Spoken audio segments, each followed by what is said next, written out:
Welcome back, friends, to another video from my series Quick Thoughts On, where, as the title suggests, I share with you my opinions about an episode from one of the Star Trek episodes.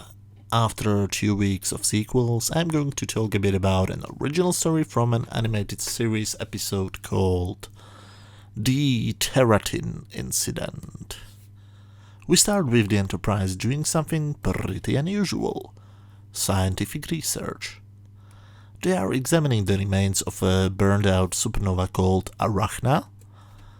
When they suddenly receive a signal, they first dismiss it as random noise, but Spock notices that the signal repeats one word, Terratin. After a few moments, they realize that this is not some random space noise, but an intelligent radio signal transmitting in Interset code, which is an old Earth code, not used in centuries, coming from the star Cepheus. Which is, of course, means it's time for our heroes to do the stuff we all want them to do, to save some interesting aliens. When they arrive at Cepheus, they notice it's having very strong volcanic activity. That's not supposed to be a Spock joke. There are literally volcanoes erupting all over the surface, but then something unexpected happens. Strange light is being shot from the planet to the Enterprise, which causes the crew to shine a bright light for a few moments. When it stops, Kirk wants to know what the F just happened, and this is where we see for the first time the experimental animals in Dr. McCoy's lab. Funny, these animals are never seen before or after, but many decades later Dr. Phlox on the Enterprise also had alien animals on board.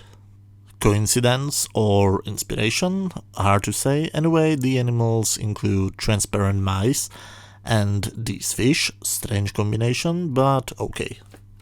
Anyway, the men soon notice that they are shrinking. No, they didn't have an ice-cold shower. The women are shrinking too. As we are told, the distances between molecules of their bodies are diminishing. Not sure if it should work like this, but let's assume it does.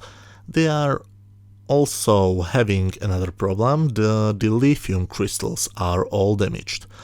As they describe it, they are unpeeling like an orange, so they got no power to leave the orbit, and while they will be on orbit in the reach of the shrink ray, they will get smaller. Thankfully for the sensors, Starfleet uniforms are apparently organic, so they shrink together with them. We wouldn't want to see animated nudity, would we? I mean, this is sci-fi, not hentai. We then see a completely unnecessary subplot. I mean, they needed padding in a 20 minutes long story. That says a lot about the script, to be honest. For some reason, Sulu breaks character and becomes trigger happy. He just wants to shoot the planet. No specific location, just the planet. Because he's clumsy, he falls down and breaks his leg. This time it's not a good luck wish, but a serious injury. So they manage to bring him to sickbay. But how do they treat them? Well, Nurse Chapel remembers that they have a micro laser and runs to get it, but because she is clumsy too, she manages to end up in the fish tank. Oh, so that is why we have been introduced to the animals in the first act. Well, Kirk is our hero, so he of course has to save her. Why? Did Shatner have in his contract that he will make some woman wet even in the animated show? Well, I must admit one thing. During the whole animated series so far, I was very disappointed by the way how the female characters have been handled. And, oh my god, what's happening? Am I turning into a feminist? What will be next? Will I start calling people who disagree with me shitheads and garbage humans? No. As soon as I finish this video, I'm going to watch some good old Schwarzenegger movies, and then I find some woman and tell her to make me a sandwich. But I have to finish this first. Concentrate, damn it. Kirk beams down to the planet, to the source of the shrinking ray, and tells the crew to set the transporter up in a way that it will beam him back automatically after 10 minutes, because they will probably by then way too small to do it manually. When he lands on the planet, he notices the volcanoes, and I'm sorry, but he's that Jim. Sorry, Filmation animators, you can't let a guy stand so close to an erupting volcano. What will you do next? Let him breathe in space or something? By the way, the transporter has recovered his original size, because that's what transporters do whenever a Star Trek writer doesn't know how to solve a problem. He stumbles upon something which looks like a plastic toy, but nope, it's a city. But before he has the opportunity to pee on it, he gets beamed back, only to find out that the bridge crew has been kidnapped down to the city. After shooting close to the city, suddenly the aliens want to communicate. They try to be intimidating, but come on, they are little, really little. Munchkins from The Wizard of Oz are giants compared to them. Their leader shows Kirk that he's an asshole, not a good start of a conversation. So Spock has to turn into the exposition fairy. We find out that these mini-dwarfs are former humans who left Earth centuries ago, founded the colony Terratin, which later became Terratin, and after generations they shrunk because the plot demanded it.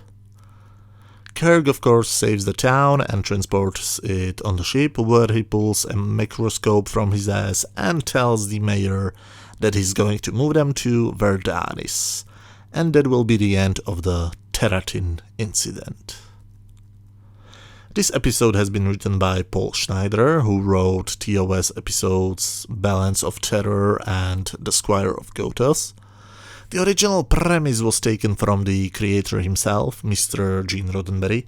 The story itself is pretty entertaining, but I must admit in some places it's pretty underdeveloped. The whole subplot of Sulu breaking his leg and Nurse Chapel almost drowning herself is absolutely useless to the overall plot.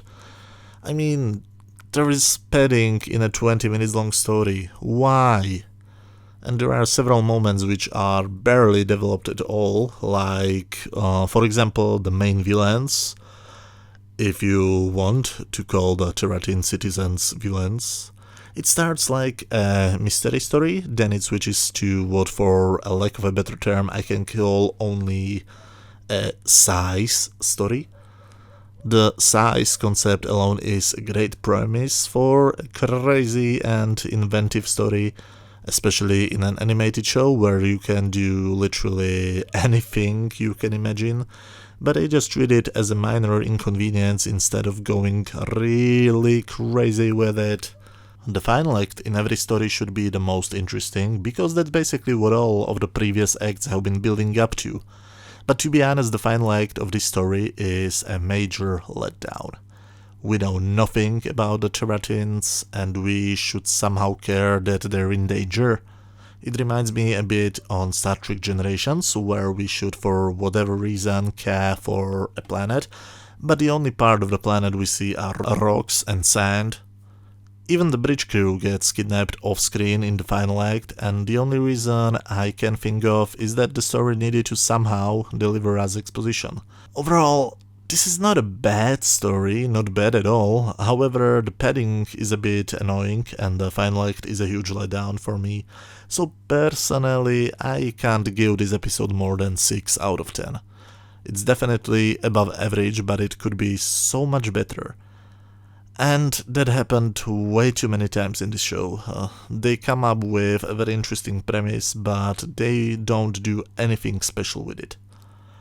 Anyway, as always, these were just my thoughts about this episode, and my typical question is, what do you think? Did you like this one or hate it, or do you agree with my rating? If you like this video, please hit that thumbs up button and feel free to watch any of the previous videos on my channel. You should see links to some playlists on the screen right now. I have to apologize for not being able to keep up with my planned schedule. Last month I have been away from home most of the week, so the only times I could get to work on these videos were during the weekends, but it should change, and hopefully my next quick thoughts on video will be up as planned, which means worst case next Friday, and in that video I will be talking about the episode The Time Trap. Thanks a lot for watching to everybody out there, and see you next time. Bye.